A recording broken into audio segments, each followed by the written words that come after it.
If you grew up near the Appalachian Mountains, you already know. Folks don't just make up stories out here. They remember them. I'd love to know. Where are you tuning in from, and what time is it right now? Drop it in the comments. It's wild how many of us are sitting in the dark, listening to the same story, scattered across different corners of the country. Hit the like button and subscribe. It helps more people find their way into these woods, whether they should or not. Let's start. Urban exploring was something I stumbled into back in college, not so much by choice as by chance. A buddy of mine dragged me along one weekend to an abandoned bowling alley on the edge of town, and from that night on, I was hooked. The thrill of decay, the silence, the sense that we were walking through forgotten stories, it became addictive. That October, I was working a temporary warehouse job in Hendersonville, just trying to scrape together enough to pay rent before heading home for a break. I had a few days off around Halloween and found myself back on an old urban exploration forum that barely had a pulse. It was there I started chatting with two guys, Mason and Levi. They seemed solid, not the kind of overconfident types who bragged about trespassing or breaking things. Mason had posted some detailed walkthroughs before, abandoned churches, half-buried mines, and Levi mostly hung in the background, chiming in with short clipped sentences that made him sound like he'd seen too much already. They told me they'd found something unusual near the Blue Ridge Mountains, right where North Carolina bled into Tennessee, a tuberculosis sanatorium that, according to them, wasn't listed anywhere, not on maps, not in any local archives. They said it was as if it had fallen through the cracks of history. They'd been there once during the day, but hadn't gone far past the first floor. "It's real," Mason had typed. "Never demoed, never converted, just locked away and forgotten since the 60s. They called it Northgate Sanatorium, though even that name, they admitted, came from a corroded metal plate they'd found half buried in the ivy. It sounded like exactly the kind of place I'd been itching to explore. We planned to meet at an Exxon station off Route 58, near a sagging strip mall, where the neon signs buzzed even in daylight. Mason showed up first in a silver Ford Expedition that looked like it had survived several lifetimes. The back was packed with gear: flashlights, crowbars, masks, extra gloves, even a weathered first aid kit. I rolled up in my dented hatchback, wearing a hoodie, worn-out hiking boots, and a half-working headlamp.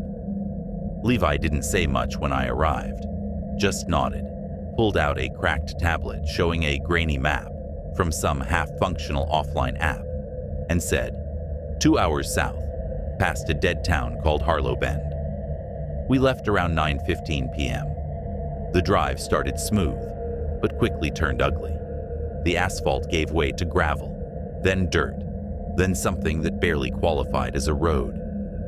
Trees leaned in from both sides like they were eavesdropping. We passed a rotted barn, a sign that had long since lost its paint, and the carcass of an old Pontiac, half swallowed by weeds. By 10:40, we reached a clearing, though it didn't feel like one. The woods just stopped. And then I saw it. The building seemed to pull itself out of the darkness, as if it had been waiting. 3 stories tall, built of cracked, red brick, its roof sagging inward, its windows yawning like blackened mouths. There were no warning signs, no fences, only a moss-caked plaque half buried in the mud that read, Northgate Sanatorium.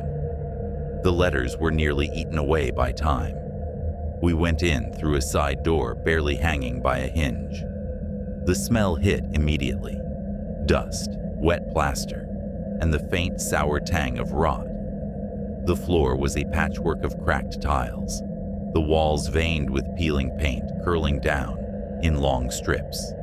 Even the graffiti looked ancient, muted colors scabbed over by time.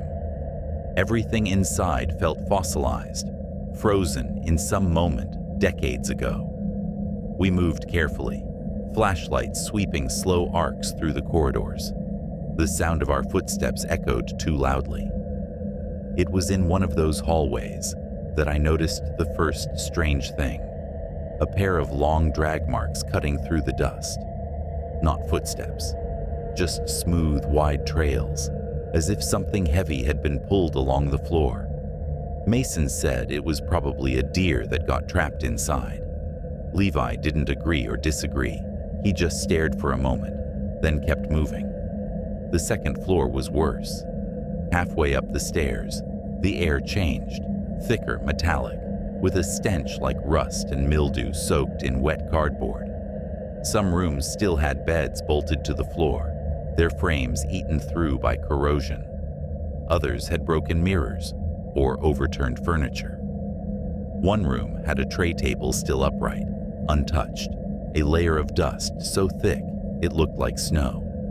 And then came the patient wing. That was where things shifted. Right in the middle of the hallway, someone, or something, had arranged a ring of black stones, perfectly circular, the size of a hula hoop. Inside it, nothing. But the stones glistened faintly, damp, though everything else was bone dry. Mason stepped over it like it was nothing. Levi walked around it. I hesitated, then followed. We kept moving, but the deeper we went, the stranger it got. Down one corridor, 3 rooms in a row were identical. Same layout, same stains, even the same overturned drawer. Then we reached a stairwell that should have taken us back to the first floor. But when we emerged, the direction didn't match. The wallpaper was torn in the same pattern as a photo Levi had taken earlier, but mirrored. Mason chuckled nervously, muttering something about how disorientation was common in abandoned sites. But after that, he stopped leading. We found a doorless room after what felt like hours. It had no windows, no exit, just a rusted gurney and a pattern drawn on the floor in chalk. Thick, crooked lines forming something that wasn't quite a symbol or a letter, just a jagged, symmetrical shape that made my skin crawl. Levi lifted his camera to take a photo. The second he clicked, it died. Wouldn't power back on. I pulled my phone from my pocket. Black screen. No signal, no flashlight. Mason's phone still worked, but the clock was frozen at 11:32 p.m. Every time he checked, the same number. We tried retracing our steps, but every turn felt wrong. The halls looped in ways that didn't make sense. I tore a strip from my glove and jammed it into a door frame as a marker. But when we circled back, it was gone. In its place, another ring of stones, identical to the one before. That was when Levi began mumbling under his breath. Low, constant, without rhythm or words. His voice barely rose above a whisper. Mason told him to snap out of it, but Levi just gripped his dead camera tighter. Mason said we should head to the roof. Maybe there'd be a ladder or fire escape. So we climbed. The 3rd floor was wrong. It was too clean. The air smelled faintly of something sterile, like bleach and dust. No graffiti, no litter, just a long hallway lined with closed doors, each marked with that same chalk symbol from before. We opened the first, empty. The second, same. The third had no floor at all, just a drop into blackness. The last door had a mirror, tall and cracked through the center. We looked in. I don't know how to explain it. Our reflections moved, but not right. Mason lifted his hand. His reflection stayed still. Levi stepped backward. His didn't. And mine tilted its head, slowly, unnaturally. I hadn't moved. I slammed the door shut. Every hallway after that felt the same, repeating endlessly, like we were circling some unseen center. Chalk symbols, broken doors, whispers behind us that stopped when we turned. Then, at the far end of one corridor, we saw it. A figure, tall, too tall, limbs too long, no face, just standing there, motionless, its shape more suggestion than flesh. We turned and ran down another hallway and saw another one. Closer. Turned again. A third one waited by the stairwell. We locked ourselves in a small room, shoving a metal tray under the handle. Inside were melted candles, bundles of pine needles, and a paper map spread across the floor. Red thread traced paths through the building, paths that mirrored ours exactly. Every turn, every staircase. Levi reached down and touched the thread. Outside, we heard a snap, followed by a sound like branches brushing against stone. Then silence. Mason's phone buzzed once. A single bar of signal blinked weakly to life. No text, no call, just the time. 12 a.m., midnight. Then the screen went dark again. We waited. For how long? I don't know. When we finally opened the door, the hall was empty, but a new trail of stones stretched out in pairs, leading toward the stairs. We followed, because there was nothing else to do. The brushing sound returned, faint, always behind us, never close enough to see. At the bottom, the stones ended at an open door. Cold air spilled in from outside. None of us spoke. We walked out into the night, our flashlights dying one by one. About 50 yards out, I looked back. The clearing was empty. No sanatorium, no building, just trees and mist. Mason and Levi didn't turn around. We climbed into the expedition in silence. The tires crunched over gravel as we pulled away. No one said a word until we reached the main highway. Mason dropped me off at my car near a gas station. Before driving off, he said quietly, "I'm deleting the thread." Then, he was gone. I sat there for 10 minutes, staring at the dark tree line where the road disappeared, waiting for the shape of a building to appear again. It never did. I started my car and drove until dawn, not once looking in the rearview mirror. Damon had this thing about Halloween. Every year, he had to do something that blurred the line between daring and reckless. In college, it was sneaking onto rooftops or breaking into forgotten subway tunnels. After graduation, it became urban exploration. The darker and more decayed the place, the better. We weren't ghost hunters, and we definitely didn't believe in anything supernatural. It was just about the thrill of stepping into somewhere the world had erased, of breathing the air no one had breathed in decades. But Damon always gave it meaning. He said we weren't just sneaking into ruins. We were documenting what the world wanted to forget. That October, he sent me a location pin, 2 nights before Halloween. No message, no explanation, just coordinates dropped on a map, somewhere deep in the Cumberland Plateau, north of Chattanooga. When I opened the satellite view, it was nothing but a dark patch of land, behind a freight bypass, a smear of shadows and outlines where the trees didn't grow right. A few minutes later, he sent me a voice note. He said it was an old glassworks plant, shut down since the early 1980s. Supposedly, there were no remaining company records, no zoning history, nothing in the city's database. It wasn't condemned, demolished, or converted. It had simply been erased. Wiped, Damon said. That was his word. He said the place was still full of machines, lockers, half-labeled bottles, like the workers had just walked out one day and never come back.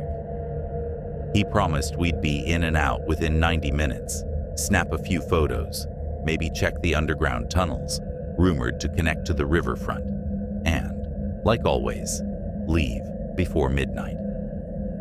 Damon never explained why midnight mattered, and I never pressed him on it.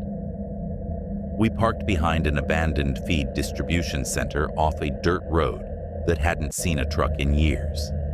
Saturday night, no lights, no sounds, but the whisper of insects. The plant sat on the other side of a cracked railway, behind a fence that had collapsed in one corner. The metal links were orange with rust, slumped like old skin. We crawled through and stepped into the lot. The air already felt different, heavy with a taste of copper. We didn't bring much. Flashlights, gloves, a pair of masks, one spare phone battery. Damon had his small digital camera clipped to his belt, though he rarely used it anymore. He preferred his phone, said it captured the mood better. The entrance was a raised loading dock, concrete crumbling, roll-up door half torn from its tracks. We ducked beneath the opening and stepped inside. The air changed instantly. It always does in abandoned places, that mix of rot and stillness. But this was worse. It felt pressurized, like the building had been holding its breath for decades and was finally exhaling around us. My flashlight flickered to life, cutting across cracked tiles and glass shards. The place had 4 floors, with a spiral of steel stairs wrapping up the middle like a spine. Faded letters painted on the walls marked each section: furnace line, cooling station, packaging. Damon walked like he'd already mapped the place in his head. He always researched before we went anywhere. Old blueprints, archived news clippings, ghost town blogs. But this time, there was no smugness in his stride. It was like he wasn't exploring something new, but revisiting something he'd forgotten. Halfway down a corridor, where the tiles turned from white to brownish green, we saw them. Footprints. Big ones, heavier than ours, with a slight drag to the left like the person had a limp. They trailed across the dust like dark veins. Damon crouched, pressed a gloved finger to one of them, then looked up. Dry, he said. Must be old. But they didn't look old. The edges were crisp, the tread sharp, and it had rained earlier that evening. I remembered because the gravel by the car had turned slick. There was no moisture, no smear, no pooling, just perfect fresh imprints in undisturbed dust. I wanted to leave then, but Damon brushed it off, said maybe someone else had come through earlier that day. They're gone now, he said, and kept walking. I started marking our path with chalk, small arrows on the floor, little X's at intersections. It wasn't paranoia, it was survival instinct, just in case. The admin wing was supposed to be at the back, where Damon thought the records might still be. We were almost there when we saw it, a light at the end of the hall. Not from our flashlights, not from the outside. A real fluorescent light, buzzing faintly from a ceiling fixture above a door that hung half open. Maybe squatters, Damon said, grinning, or the power grid's not as dead as we thought. But I knew he was wrong. We'd checked the fuse box earlier. The breakers were ripped out of the wall. The power poles outside were splintered. There shouldn't have been any light. I lifted my flashlight, aiming toward the door. Damon raised his phone to take a picture. The flash burst white for a split second, and in that instant, I saw something. At the far end, past the flickering light, something crouched low to the ground. It wasn't a person, at least not fully. Its limbs were bent wrong, its shoulders too broad, its neck too long, its head tilted in a way that made my spine ache just looking at it. Then, the light cut out, not a flicker, just gone. We stood there frozen, counting breaths in the dark. 10 seconds, maybe less. When we turned our flashlights back on, the hallway was empty, but the building had changed. We started retracing our steps, but the paths didn't match anymore. We'd come from the furnace line, yet somehow ended up at cooling, 2 floors apart on the blueprint. Stairs doubled back into the same corridor. Doors opened to rooms we'd already seen, now mirrored. My chalk marks were gone, wiped clean, like the dust had swallowed them. Even the air felt wrong. It moved differently, heavier, as if the building were quietly rearranging itself. When we stood still, the dust on the ground shifted like breath. We found the stairwell leading down to the boiler level, narrow and curving like a snail shell. The railing was twisted and rusted, warped by heat or something worse. Damon went first and I followed, our footsteps echoing strange, like the sound bounced off walls that weren't there. At the bottom, the air thickened again. My skin prickled. The temperature didn't drop in the usual way. It wasn't cold, it was dense. It felt like the atmosphere itself was pushing down on us. The walls were covered in graffiti, not letters, not even words, just circles. Some crossed through, others spiraled outward, always in clusters of 5. It looked deliberate, ritualistic. I told Damon we needed to leave. He shook his head. "Just one shot," he said. "The tunnel's supposed to be down here. I want one photo." He disappeared into the tunnel, the glow of his flashlight bobbing further and further away until it just stopped. I called his name. Nothing. Then, I heard footsteps behind me, slow, deliberate, measured.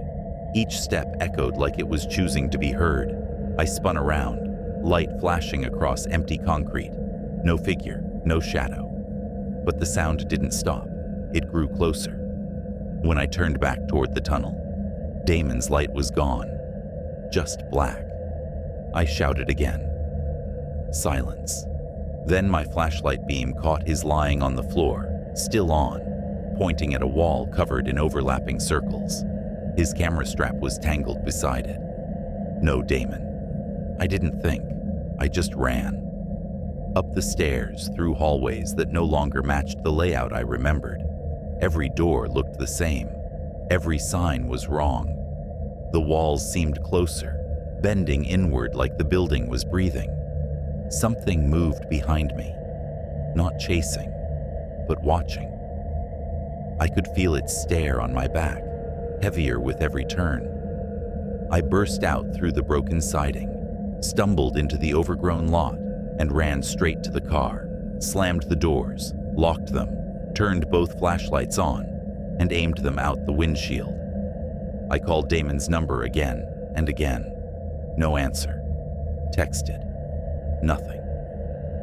By the time the dashboard clock hit 12:06 a.m., I couldn't stand sitting there anymore. I drove to the nearest gas station 5 miles down the highway and called the police. I told them everything, except the part about the crouched figure and the vanishing building. They arrived around 2:15 a.m., lights flashing across the broken fence. I followed them back, waiting by the car while the dogs went in. An hour later, one of the officers returned, shaking his head. "No one's in there," he said. "No footprints but yours. Place looks like it's been empty for decades." I didn't argue, just nodded, thanked him, and drove off into the dark. I didn't look back, not even once, because deep down, I knew they were wrong. Something had been in there with us, something that wasn't supposed to be remembered. My cousin Eli and I got into urban exploring that summer. Nothing extreme at first, just old barns, derelict water towers, and collapsed train depots scattered through the northern stretch of Georgia's Blue Ridge foothills. Eli was 19, with a car that sounded like it was coughing itself to death every time he turned the ignition. He had a thing for abandoned hospitals, though. Said they held more stories. I figured they just felt creepier, emptier in a way that got under your skin. We usually stuck to daytime runs. It was safer and easier to explain if anyone asked what we were doing. But that Halloween, everything changed.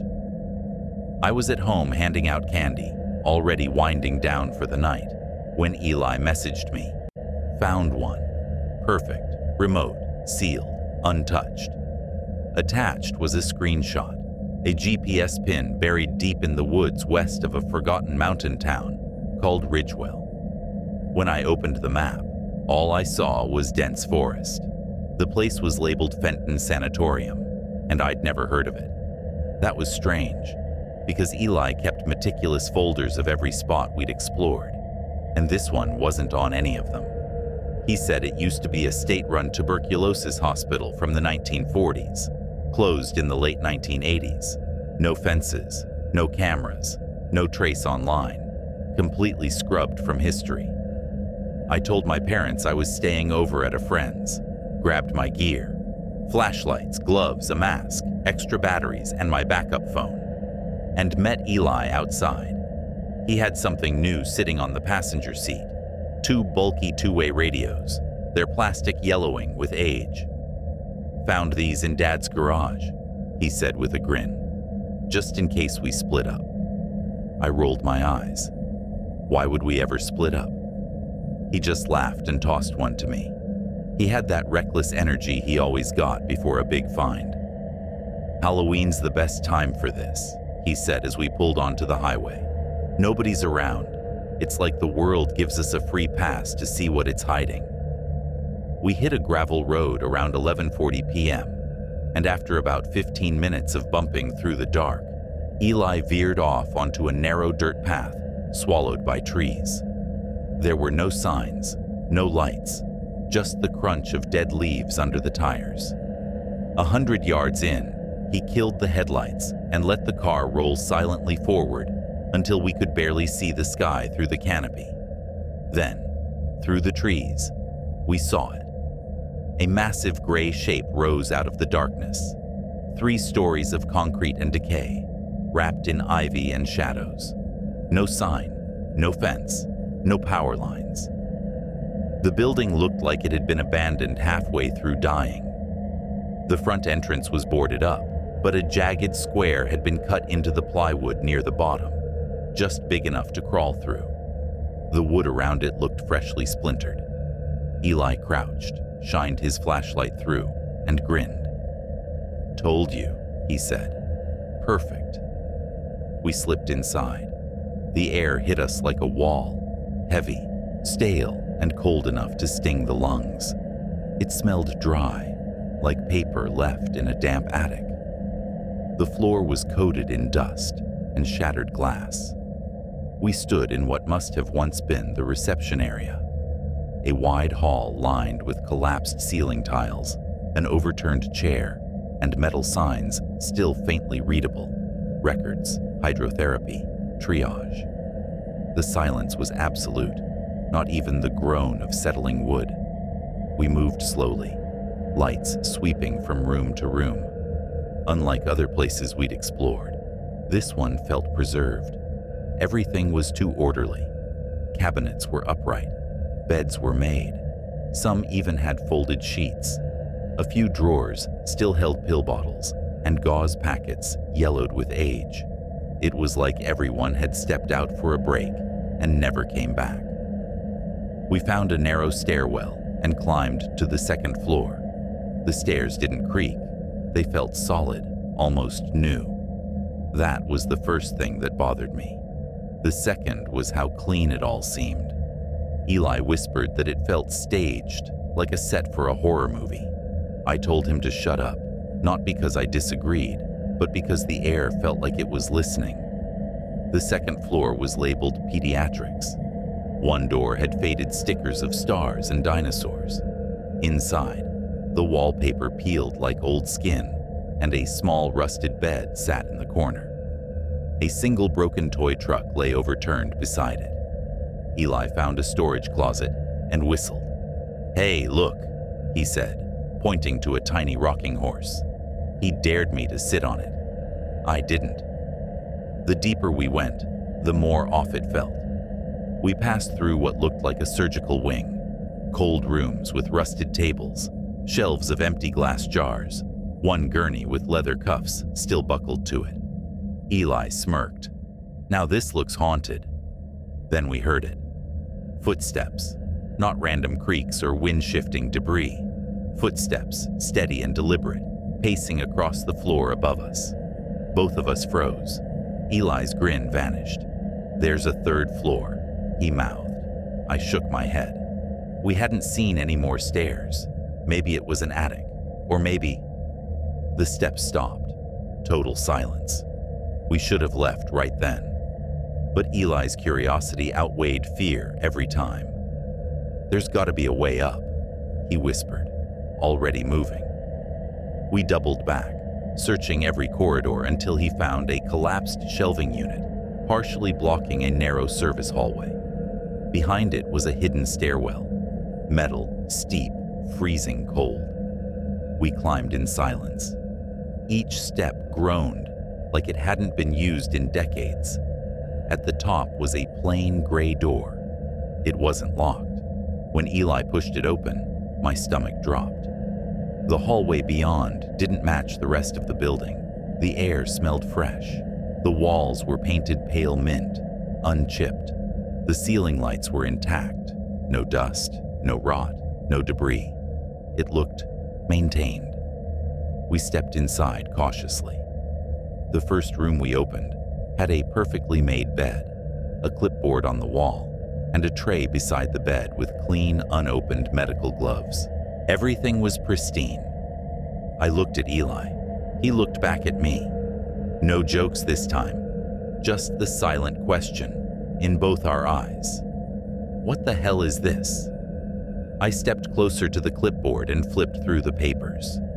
A patient temperature chart was clipped beneath the metal clasp. The last entry was dated October 28th. It was October 31st, that night.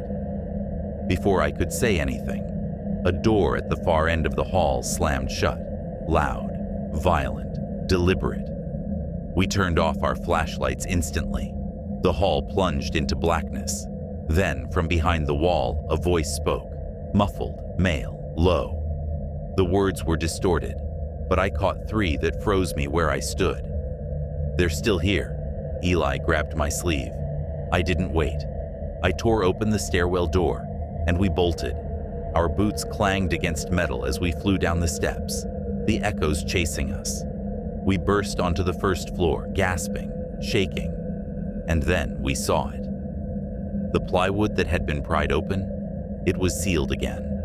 Not nailed from the inside, replaced. No gaps, no opening. We tried every side door, every window, all sealed tight. The glass didn't even rattle. Then, from deep in the hallway behind us, a light flickered on. A flashlight beam, then another, then a third. 3 steady cones of light just standing there. No movement, no footsteps, just waiting. "Run," I whispered. We sprinted toward the cafeteria, crashing through a pair of swinging doors.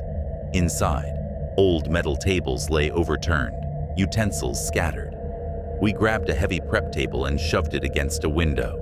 The first hit cracked the glass. The second splintered it.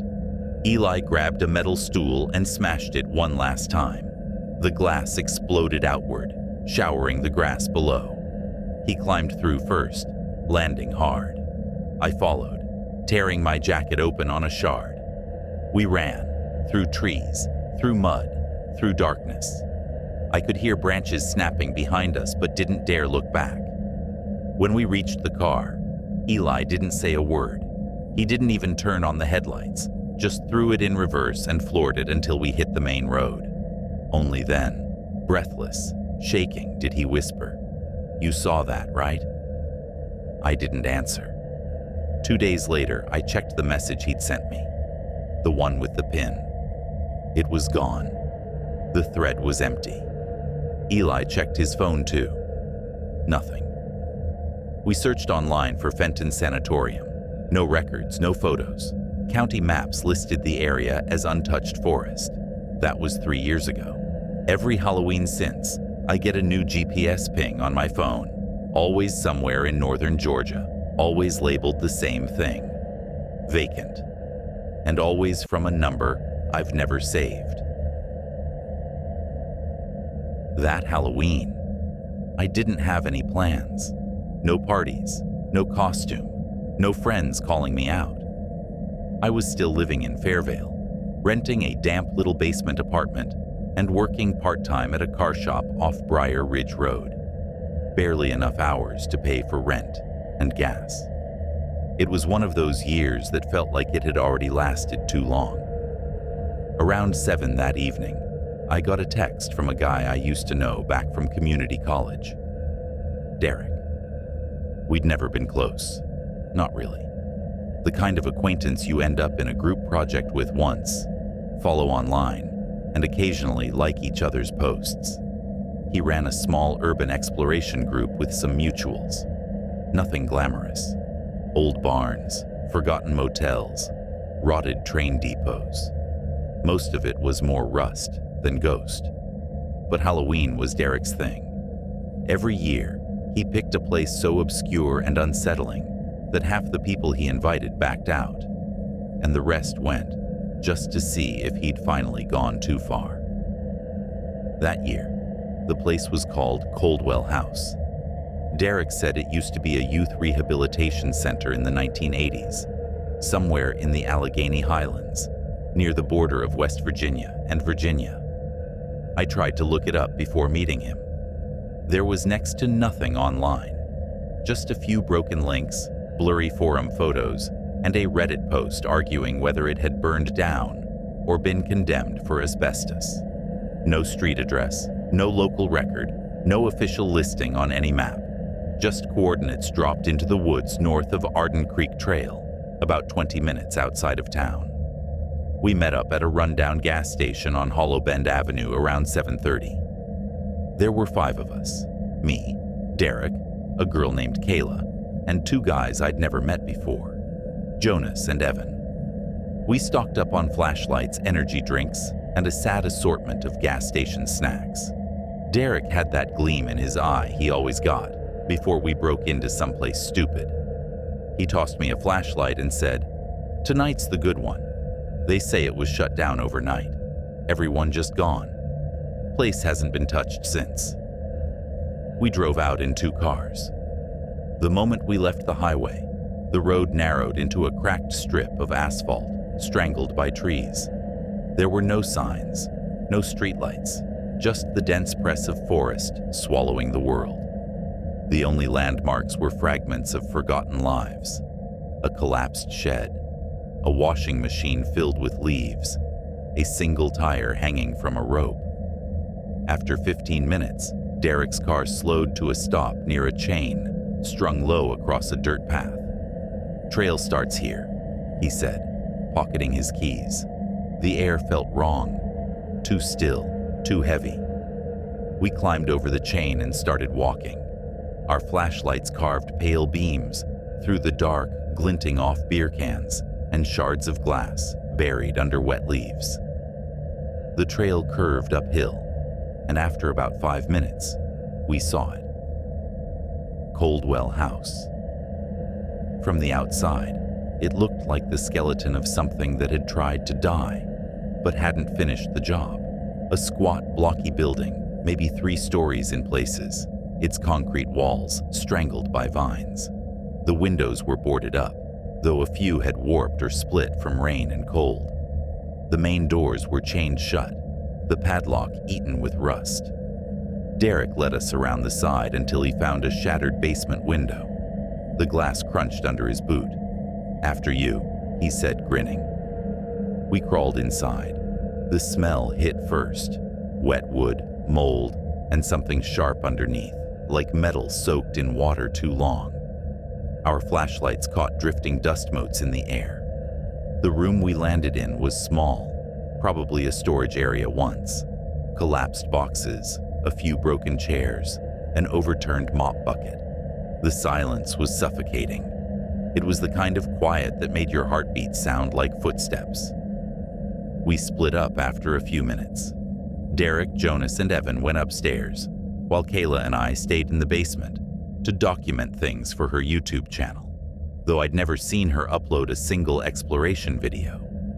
We moved slow, whispering, even though there was no reason to. The floorboards above creaked under someone's weight.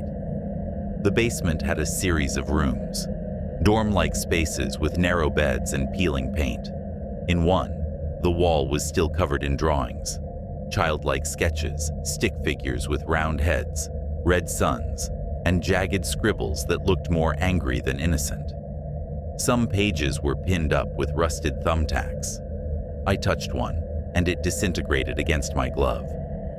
We wandered into what must have been the cafeteria, a long room with bolted-down stools, most of them missing their seats. The tables were lined with moldy trays and utensils, too fused with rust to tell what they were. The air smelled faintly of wet plaster. I found a vent above the sink and something wedged inside it. A child's sneaker, tiny, red with dirt, too small for any of us. I was about to call Kayla over when I realized she wasn't behind me. Kayla? No answer. I stepped into the hall. My flashlight beam swung across peeling walls and warped door frames. Kayla? Still nothing. I started to think maybe she'd gone upstairs with the others when my light caught movement ahead. A small figure stood at the far end of the hallway, facing the wall. A boy, maybe 10 or 11. He was wearing a faded blue raincoat, the hood pulled tight around his face. His hands hung at his sides, completely still. "Hey, you okay?" I called. No response. "You lost?" Nothing. I took a step closer. The air felt thicker, heavier, like the hallway was closing in. I got within 10 feet when he finally moved. Slowly, like something underwater, he turned his head. I couldn't see his face under the hood, just the pale glint of skin. His lips were moving, whispering fast, too low to understand. I froze. "You okay, buddy?" He leaned closer to the wall and kept whispering. I could see now that his eyes were closed tight, his jaw twitching like he was forcing words out. "Hey," I said again, softer this time. He stopped. His eyelids lifted. His pupils were blown wide. He smiled, small, too calm, and said, clear as anything, "Hi, I'm Elliot." Then he walked past me. Didn't look up, didn't run, just walked right by, the whisper of his coat brushing my sleeve. I spun around, but the hallway behind me was empty. I checked every room, every corner. Nothing. No footprints in the dust. No sound. Just the hollow, aching quiet. When I finally found the others upstairs, they were laughing, filming each other in what looked like an old admin office. I told them what I'd seen. Derek grinned and said, "Nice touch, man. Love the kid in the raincoat vibe." "I'm serious," I said. He just shrugged. We decided to look for Kayla. The second floor had partially collapsed into the first, a jagged hole splitting the hallway. There was no way she'd crossed it. We checked every stairwell and exit. Nothing. Her bag was still sitting near the nurse's station, her cracked phone screen glowing faintly. I tried calling it. Her ringtone echoed down the hall, muffled and distant. We waited. Half an hour passed. Derek said maybe she'd gone back outside. We went out, but her car was still parked next to ours. Doors locked, keys gone. None of us spoke for a long time. Finally, Jonas said he'd drive into town and call for help. Derek told him to wait. "Let's check one more time," he said. "Maybe she's stuck somewhere." I didn't want to go back inside, but the thought of standing out there alone under the trees felt worse. So I followed Derek and Evan, while Jonas stayed by the cars. We moved slower this time, more deliberate, room by room. At the far end of the building, we found a tiny office. The desk inside was flipped on its side, one drawer yanked halfway out. Papers littered the floor like confetti. Evan knelt down, pointing his flashlight at the surface of the desk. Something was carved into the wood. Deep, looping scratches that didn't form words, just tangled spirals and shapes, like someone had been carving with both hands. Beneath it, written in the dust, was a word, Kayla. And below that, carved smaller, deeper, "I'm here too." We left. No one said a thing the whole drive back. We stopped at the police station and filed a report, left our names, explained what we could. The officers said they'd send someone out, but I never heard back. 2 weeks later, There was a 2-paragraph story in the Fairvale Chronicle. Local woman missing. Last seen near undeveloped property off Arden Creek Trail. That was it. Derek moved to Washington by spring. Deleted the group chat. Evan stopped answering texts. Jonas blocked my number altogether. I stayed. Went back to work. Told no one. It's been 4 years now. Every Halloween night, right around midnight, my phone buzzes once. No caller ID, just a single pinned location, somewhere deep in the Allegheny woods. Always labeled the same thing. Vacant. And every time, I think I hear a child's voice whispering from somewhere just out of range. I first heard about the place maybe a week earlier. An old train depot on the outskirts of Dunlow, tucked deep into the western edge of the Blue Ridge foothills. Someone mentioned it on a local message board dedicated to abandoned spaces, the kind of forum where half the posts are urban legends, and the other half are people daring each other to go see if those legends are real. They said the depot had been out of use since the late 80s, the last freight line rerouted decades ago. A section of the roof had caved in sometime in the 90s, and the town just forgot it. The tracks were pulled up, the road leading to it overgrown, and the city quietly stopped listing it as property at all. It was as if the place had never existed. Caleb was the one who really pushed for it. He'd done this kind of thing before. Closed schools, half-finished condos, old churches that smelled like rot and rain. I wasn't always the one leading the charge, but I never turned him down either. That Thursday night, he messaged me around 6:45 p.m. Meet me at Carter Street, bring gloves. That was all it said. I grabbed my flashlight, gloves, and a spare battery pack and slipped out before my folks could ask questions. I told them I was hanging out at Caleb's, which wasn't exactly a lie.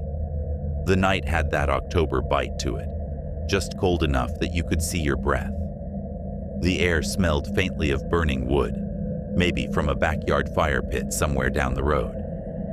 Caleb was already waiting when I reached the intersection. Dante leaned against the hood of his cousin's old sedan, arms folded, his breath fogging the air. A few minutes later, Lena showed up, walking fast with her hands buried in her hoodie pocket. She barely said hello, just nodded once. I'd seen her name in our group chat before, but she rarely texted. I don't think any of us really knew her. We walked the rest of the way in silence, cutting through alleys and side streets. The neighborhood was old and worn thin, porch lights flickering, Halloween decorations sagging in the cold. One plastic skeleton hung lopsided, its skull missing, dangling from a frayed string. The deeper we went, the quieter it got. Even the hum of traffic faded. It was like we'd slipped into a dead pocket of the city. Lena kept glancing over her shoulder. I tried not to show it, but I felt uneasy too. Every time the wind rattled a trash bin, I tensed. By the time we reached the depot, even Caleb had stopped talking. It stood at the corner of Hendry and Lowell, half hidden behind a curtain of vines. The building was worse than I expected. No lights, no warning signs, no fence. Just a couple of rotting, no trespassing boards, nailed crookedly to the wall. The main doors, enormous steel slabs, had been forced inward long ago.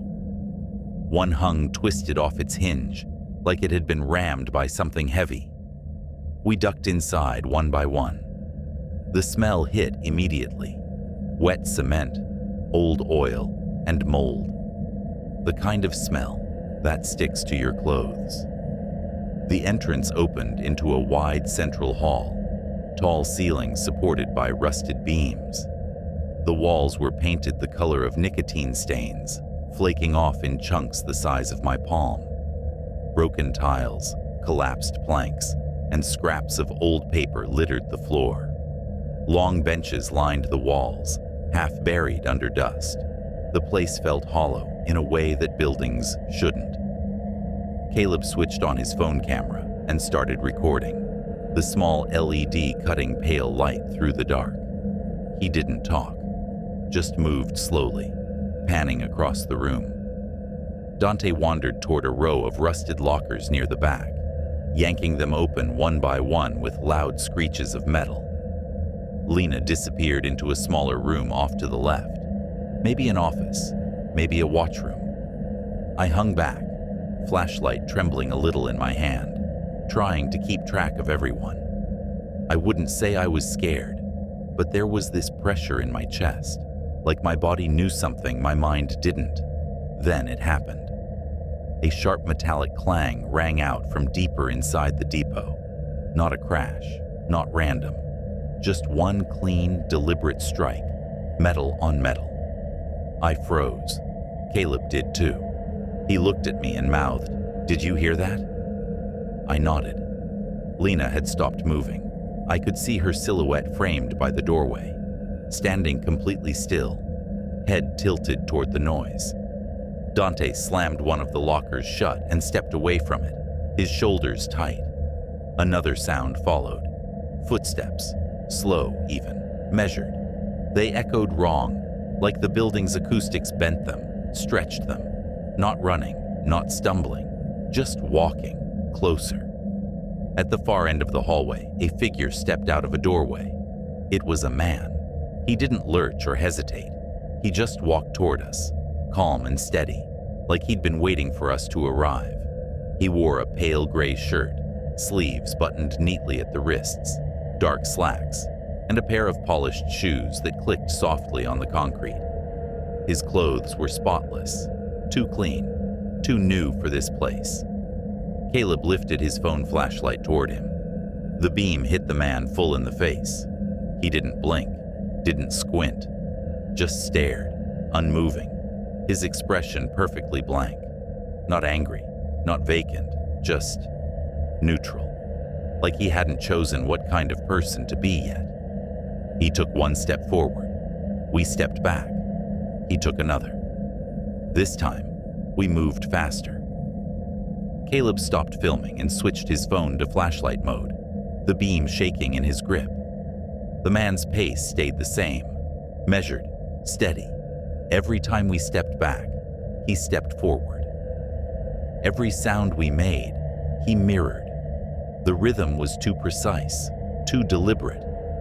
I kept trying to convince myself he was a squatter or some prankster trying to scare off trespassers, but the air felt wrong around him, heavy, dead.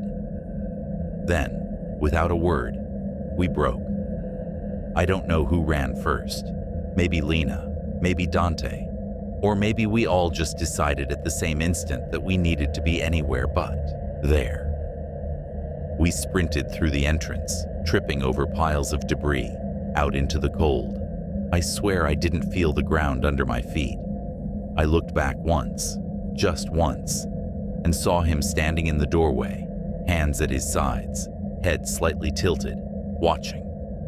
He didn't follow, didn't move at all. Just stood there, perfectly still, until the building's shadow swallowed him. We didn't stop running until we reached the car 2 blocks away. Caleb dropped the keys trying to unlock it, cursed, fumbled them back into the slot, and threw the door open. We piled in, slammed the locks down, and sat there gasping for breath. No one spoke. The only sound was the tick of the turn signal when Caleb finally started the engine. A full minute passed before Lena opened her door, stepped out, and walked away. She didn't say goodbye, didn't look back. Hands shoved in her hoodie, head down, she just disappeared into the night. Caleb drove Dante and me home without a word.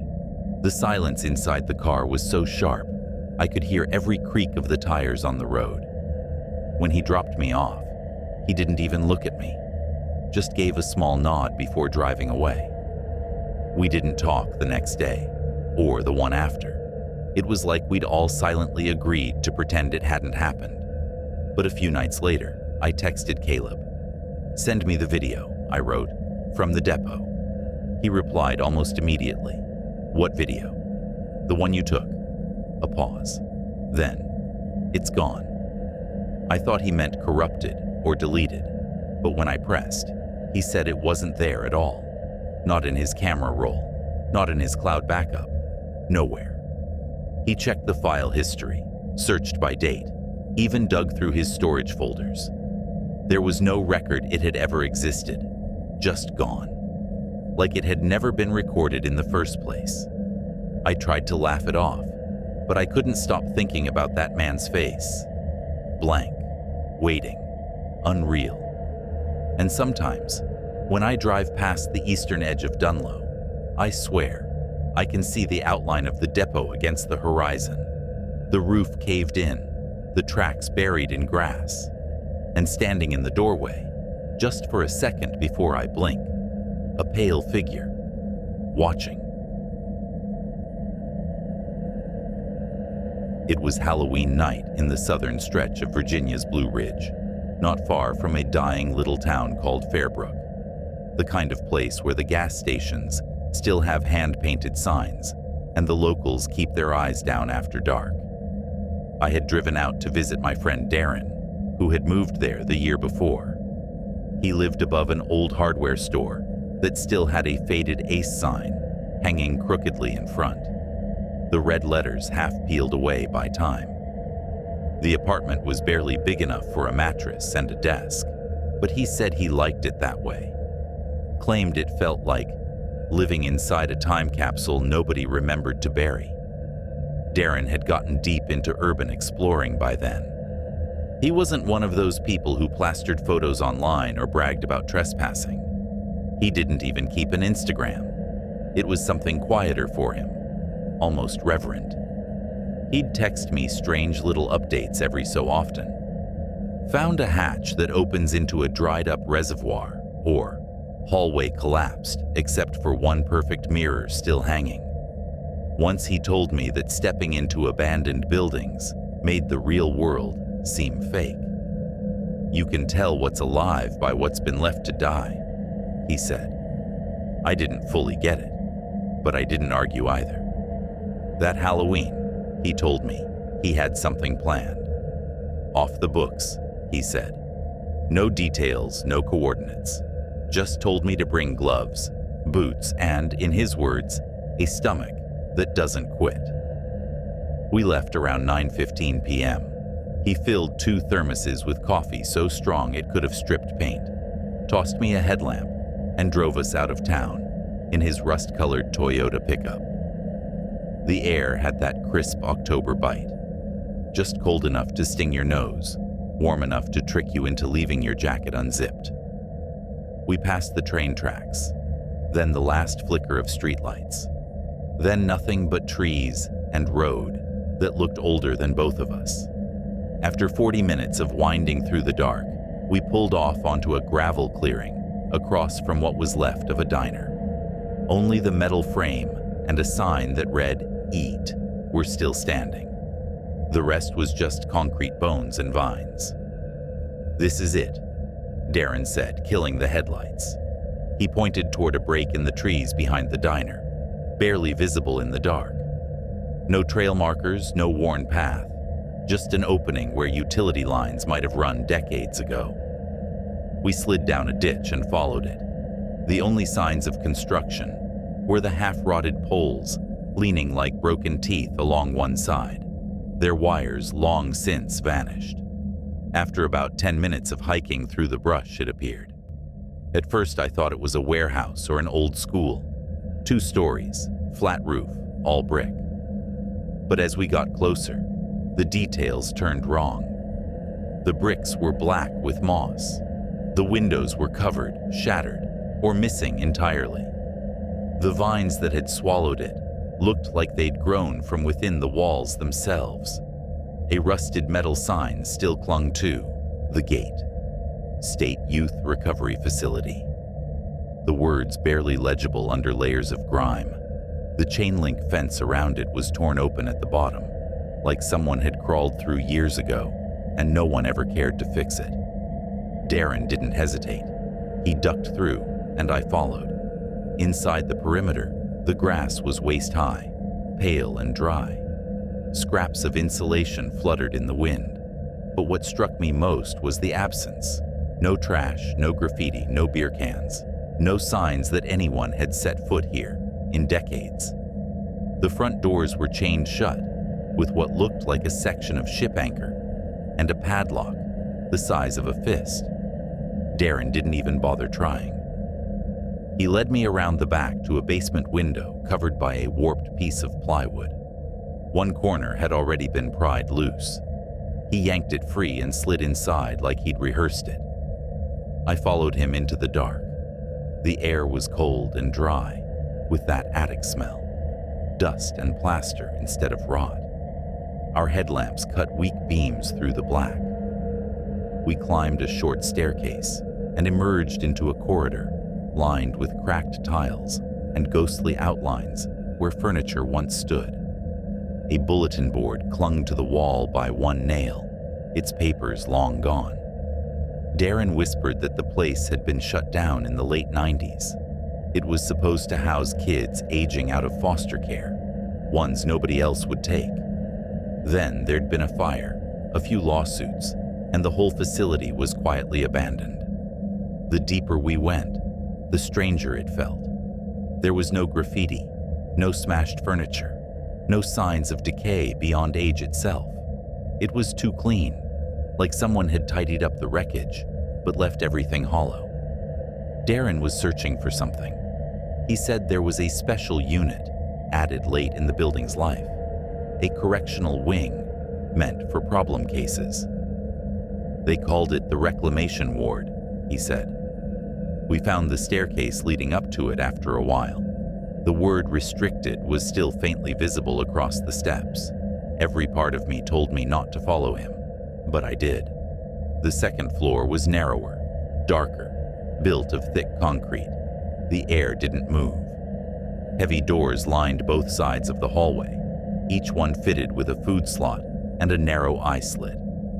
Darren started checking them one by one. Inside each room was the same: a concrete bed slab, a folded blanket, and a plastic cup placed neatly beside it. Nothing else. No dust, no graffiti, no footprints. We checked 10 of them, identical. "How long you think this stuff's been here?" I asked. He hesitated. "Maybe a week." But there was no dirt, no fingerprints, no sign of anyone living or breathing here in years. That was when we heard it, a sharp slam. Metal on metal, not an echo, not debris falling, a door closing. We froze, killed our lights. The dark swallowed us whole. I could hear my pulse in my ears. No voices, no footsteps, just a soft dripping sound from somewhere deep in the walls. Then came a dragging noise, slow and heavy, like someone pulling a weight across the tiles. Darren leaned close enough that I felt his breath. "We need to go," he whispered. We turned around and started walking fast. The hallway seemed longer than before. More doors, too many doors. We passed one that was open now. Inside, drawn on the floor in perfect white chalk, was a circle, nothing else. "That wasn't there," Darren said, his voice trembling. Another slam, closer this time. My headlamp flickered once, twice, then died. Darren's was still on, but dimmer, pulsing like it was breathing. Every door we passed after that was open. Inside, the same setups, but the cups were filled now. Clear water, still, perfectly still. No dust, no ripple, no reflection, but ours. We started running, turned left, then right, then left again. It didn't matter. The halls kept repeating. Same layout, same doors, same awful stillness. It was like the building was folding itself around us.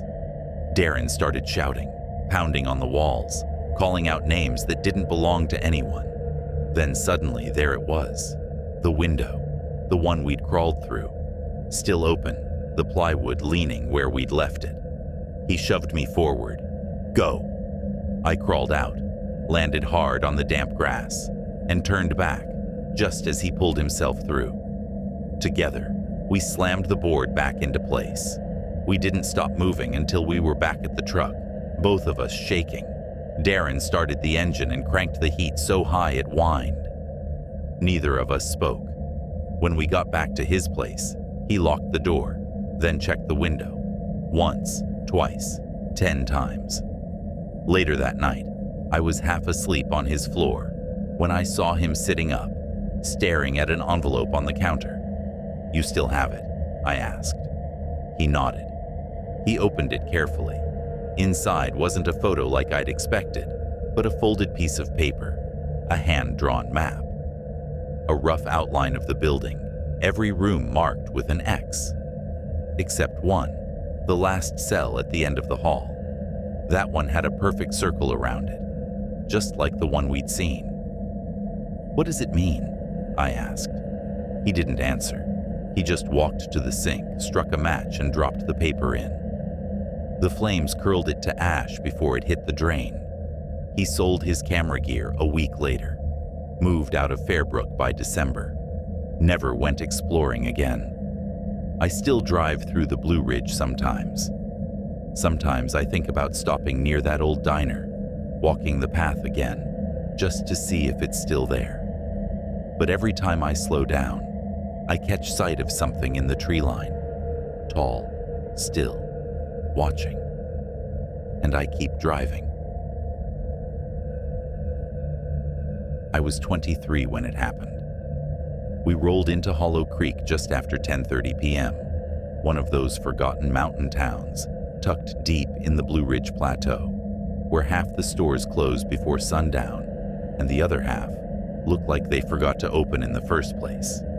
No trick-or-treaters, no pumpkins on porches, just empty sidewalks and a handful of porch lights still burning out of habit. Nora had sent the pin earlier that afternoon. She called it a perfect Halloween spot. It was an old county hospital, condemned but never demolished.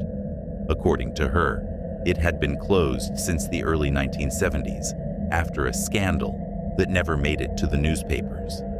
Something about experimental procedures, bad record keeping, a few unexplained deaths swept under the rug. Patients supposedly weren't discharged in the usual way. Someone signed you off and that was that. Aaron wasn't thrilled. He never was about this kind of thing. But Nora could sell anything as an adventure, and we didn't have better plans. The drive from campus took about 2 hours. The last stretch nothing but a single-lane road with a broken center line and trees so thick they blotted out the moon. My GPS froze twice, and the road grew narrower until grass filled the middle like a scar. We nearly missed the place. It sat behind a wall of overgrowth, half hidden by trees, invisible until you were on top of it. The parking lot was split open with weeds. The concrete buckled like old bone. Steel rebar jutted through cracks, like something trying to crawl out. The building itself was the color of wet ash, 3 stories tall, its windows blown out or covered by warped plywood. The letters from the old sign had mostly fallen off. Only 2 remained, spelling AR. We parked behind a collapsed section of fence and climbed through the gap. Inside, the overgrowth was thick enough that we had to push through it with our elbows. No warning signs, no motion sensors, no fresh footprints. If the county wanted people to stay away, they'd stopped trying years ago. The front entrance had been glass once. Only a single panel remained, swinging back and forth in the wind like a metronome. Nora clipped her headlamp on, and Aaron and I did the same. The second we stepped through the doorway, the world went quiet. Not peaceful quiet, pressure quiet, like sound itself had been vacuumed out of the air. Our boots crunched over tile and plaster. The front lobby was cavernous, the ceiling half collapsed, beams hanging down like ribs. My light hit a rusted wheelchair frozen mid-turn. One wheel melted into the floor. Paper drifted across the ground, yellowed and brittle. We moved slow, the kind of slow that feels like superstition, keeping the light low, not speaking above a whisper. Nora led the way. She loved this part, the first look. She always said the scariest thing about these places was the emptiness that still remembered being full. We passed the reception area, a wall of cracked tile, and the overturned desk. On the counter sat a stack of file boxes rotting, the paper inside disintegrating into a fine layer of dust. It coated everything. Aaron picked one up, turned it over, and the bottom fell out. The files crumbled as they hit the floor. We wandered until we reached the elevator bay. The brass doors were half open, tarnished green-black. Nora tried prying them wider with a piece of rebar. The light from her headlamp barely touched the shaft before dissolving into pure dark. No cables, no echo, just a bottomless space. We backed off and found the stairwell. The railing shifted under our hands, every step ringing hollow. The second floor smelled different, less rot, more dust. The hallway stretched in both directions, lined with crooked doors, each with a small rectangular window of cracked glass. At first, it was what you'd expect. Rusted IV poles, stripped beds, a collapsed cabinet spilling gauze. But then, little things started to stand out. In one room, the trays were still laid out, scalpels, clamps, syringes, arranged perfectly, as though someone had stepped out mid-procedure and never came back. In another, a single shoe sat in the middle of the floor. A men's boot, no pair, no footprints. Aaron stopped moving. His light froze on one doorway. His mouth opened like he wanted to speak, but nothing came out. We looked in. A hospital gown hung from a hook on the far wall, swaying back and forth, slowly, rhythmically. There was no draft. We had been walking this same hallway for 10 minutes, without a whisper of wind, but the gown moved. None of us said a word. Nora lifted her flashlight and walked faster. The deeper we went, the cleaner everything became. Dust disappeared. The walls were smooth, unmarked. The surgical signs were still readable: imaging prep, sterile field, observation bay. We followed an arrow that led to an imaging room. Inside, a hulking machine dominated the space, something like an X-ray unit, but wrong. Too many wires, too many panels, a tangle of steel and glass that hummed faintly even after 50 years of supposed abandonment. Nora reached for the light switch out of habit and flicked it. The film viewer on the wall flickered to life. There was already a strip loaded into it. A black and white image filled the screen, a corner of a room, and in that corner, something crouched, not quite human, not quite animal. Its limbs bent at angles that didn't fit the body. We all stepped back at once. Then the hallway lights buzzed, once, twice. Then footsteps, measured, soft, coming closer. We turned our lights toward the sound. The hallway was empty, but it didn't feel empty. Every shadow looked thicker. Nora's beam flickered. She smacked the side of her headlamp, but it died anyway. Aaron's went next, sputtering, then dropping from his hand. The beam spun across the floor before coming to rest, pointing at a foot. Not his, not hers. Bare, long, too long. Nora made a sound, half gasp, half breath. And then the shape stepped out of a side door. It was human in outline only. No eyes, no mouth, the edges blurring like static. It raised one arm, not fast, not hostile, just slowly. And then it was gone. Not walked away. Gone. Aaron whispered. It wasn't breathing. What? I asked, but he didn't answer. He just shook his head, pale as dust. We had one option left, the basement. It made no sense to go down, but standing there made less. We found the stairwell again and started descending. Halfway down, without a sound, every fluorescent light flicked on at once. No flicker, no hum, just a blast of white. The walls were spotless, white tile, perfect grout, like new. My chest tightened. We walked slower now, each step echoing too sharply. Through small windows in the doors along the corridor, we saw rooms that didn't belong to any normal hospital. One had rows of chairs bolted in place, all facing the same way. Another had tally marks carved across every inch of the walls. We didn't open any of them. At the far end stood a massive steel door hanging crooked on its hinges. We squeezed through. The air beyond was cold and unnervingly clean. The hallway here was short, straight, with a single door at the end. It had a small glass window set into it. Nora raised her flashlight to look through. Something was curled on the floor inside. Red jacket, black sleeves, a tear along the shoulder seam. It was Aaron's jacket. But Aaron was standing next to me. Then the thing inside lifted its head. The face was his too, but stretched, waxy, its eyes too wide, the skin drawn thin. It smiled without moving its mouth. Then it raised one hand and tapped the glass. Once, twice, a third time. No sound, just the motion. I grabbed Aaron's arm. "We're leaving." Nora didn't argue. She didn't even look back.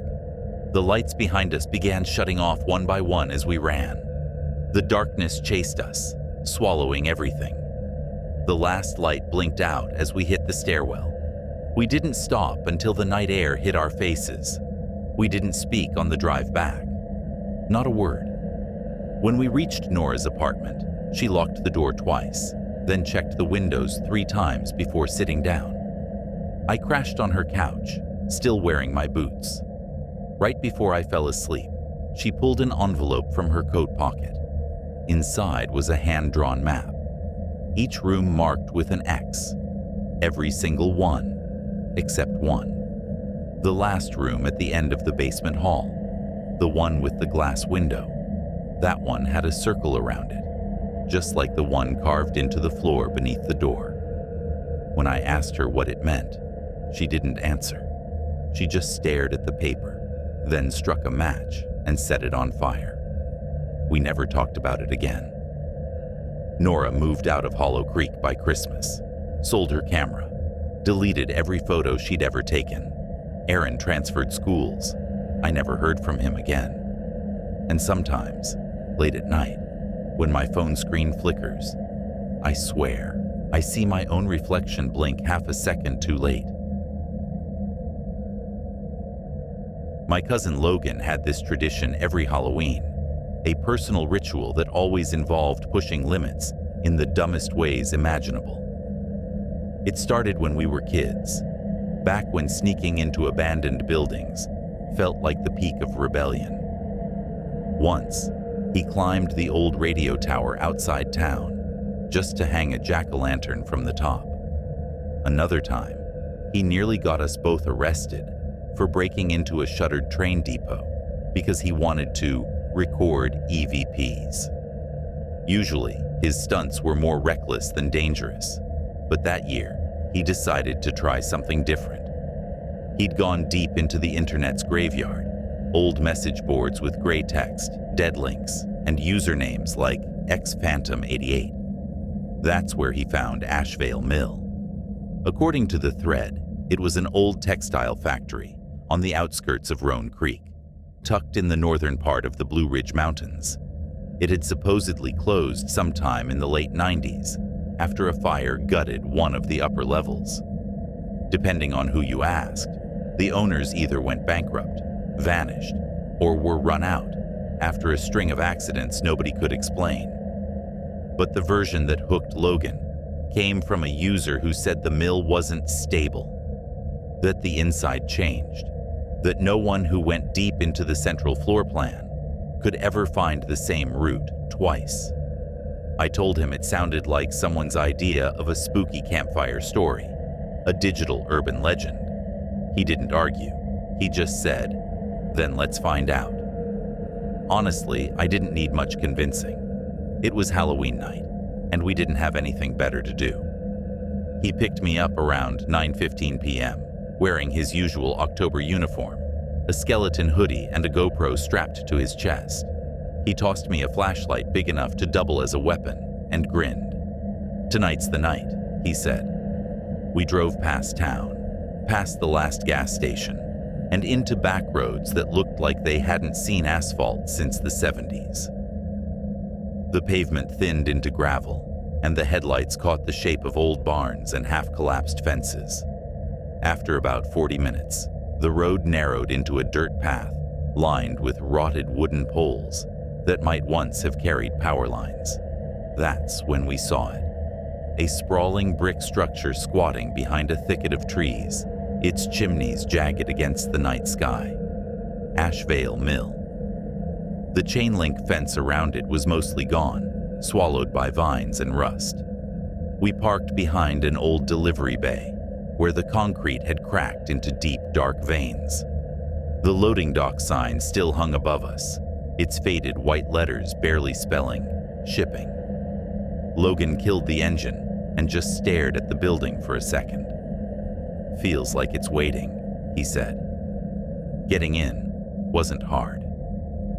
We circled the perimeter until we found a rusted side door pried open. The lock snapped long ago. The air inside was cold and dry. It smelled like dust and rust, like time itself had settled and never moved again. Our flashlights cut through the darkness, beams bouncing off twisted conveyor belts and long-dead machinery. Torn safety posters flapped against the walls, still warning, "Watch your hands," and "Report all accidents immediately." Beneath one of them, an old clipboard hung with a name sheet so faded the ink was ghostly gray. The deeper we went, the more it felt like trespassing on history. A forklift sat tilted sideways, where the floor had caved in. Rusted bolts were scattered like teeth across the ground. The place didn't feel haunted. It felt paused, like everything had stopped mid-breath. For about an hour, we stayed on the first floor, exploring with that cautious excitement you get before fear catches up. Logan filmed everything, narrating with the enthusiasm of a wannabe ghost show host. We passed old lockers, a shattered vending machine full of fossilized candy, and a break room that still had empty chairs arranged in a circle, as if waiting for a meeting that never happened. At around 11:02, Logan decided it was time to go upstairs. "Top floor's where it happened," he said. "What happened?" I asked. He just shrugged. "You'll see." The stairwell groaned with every step. The metal railing had half detached from the wall, and the air grew thicker with each flight. The second floor opened into a long hallway lined with door frames, their doors either missing or hanging askew. "Supervisor's office should be at the end," Logan said, sweeping his flashlight ahead. Most of the rooms were stripped bare, but a few still held remnants. Metal desks overturned, papers melted into the floor, lockers toppled onto their sides. In one room, we found an old copier drowned in a puddle of stagnant water. At the far end of the hall stood a single closed door. The faded sign read, "Supervisor," the letters warped and stained into the wood.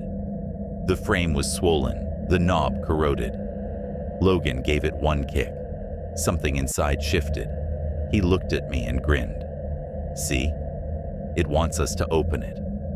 I told him maybe it didn't, but he kicked again, and this time the door creaked open. The room was small, windowless. Our flashlights revealed a metal desk, 2 chairs, and a wall clock frozen at 12:03. Patches of insulation poked through the drywall, and the air had that still, insulated quiet of a place sealed for too long. On the far wall hung a yellowed calendar. I stepped closer and brushed off the dust. The month read October 1998, but the day circled in red wasn't the 31st, it was the 32nd. I stared at it, frowned. "That's not a real date." Logan laughed. Maybe the supervisor had a weird sense of humor. He moved to the desk, rummaging through the drawers, finding only rusted pens and scraps of paper. Then the door slammed behind us. Hard. We both jumped. I turned immediately and grabbed the handle, but it wouldn't budge. It was locked. "You're screwing with me," Logan said, his laugh breaking halfway through. "I'm not," I said, pulling harder. "It's jammed."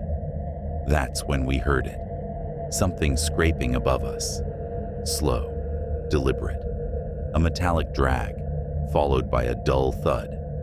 There were no ceiling tiles, just open beams and pipes.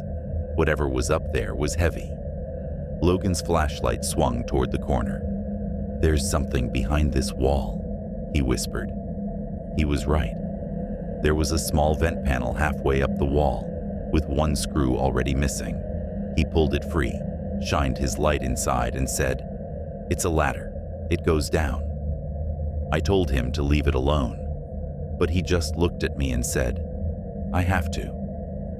Before I could stop him, he slipped inside, feet clanging on the rungs. The beam of his flashlight shimmered against the metal, then vanished. "Logan," I called. No answer. I waited 30 seconds, maybe a minute. My stomach churned. Finally, I climbed in after him. The shaft was narrow, colder than the rest of the mill. About 20 feet down, it opened into a crawl tunnel lined with old pipes. The air was damp, metallic. My flashlight caught something on the ground, his light still on, pointed at a blank concrete wall. But no Logan. There were footprints, though, fresh ones, leading into another tunnel I hadn't noticed before. I followed them. The air got heavier. The tunnel twisted in ways that shouldn't have been possible. Turns that doubled back, but didn't lead to where I'd come from. The dust thinned, replaced by slick, dark grime. My breath echoed too loud.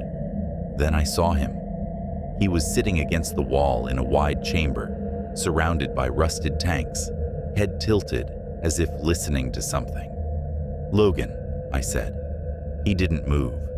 When I touched his shoulder, he blinked, looked at me once, then turned away, expression blank, like his thoughts were happening somewhere else. I grabbed his arm and pulled him up. He followed but said nothing. We started back, or tried to. The tunnels weren't the same. Corridors bent in wrong angles. Doors led to rooms lined with mirrors, all of them cracked, all tilted inward, like they were meant to reflect something behind you. At one, Logan stopped and stared. His reflection wasn't moving. I yanked his sleeve and ran. Eventually, we found a ladder, climbed until my hands ached, and burst through a hatch into a room I didn't recognize. A broken window gave us a view of the parking lot below. My car still there, door still open. We climbed out and dropped to the ground. Neither of us spoke until we reached the first gas station on the highway. We sat under the buzzing lights, breath fogging in the air. Finally, Logan whispered, "Did you see the calendar?" "Yeah," I said. "It had the wrong date." He shook his head. "No, it changed." "What?" "When we first got there," he said, eyes distant. "It said 31. I saw it. You saw it too. Then, after the door slammed," he swallowed hard, "it said 32.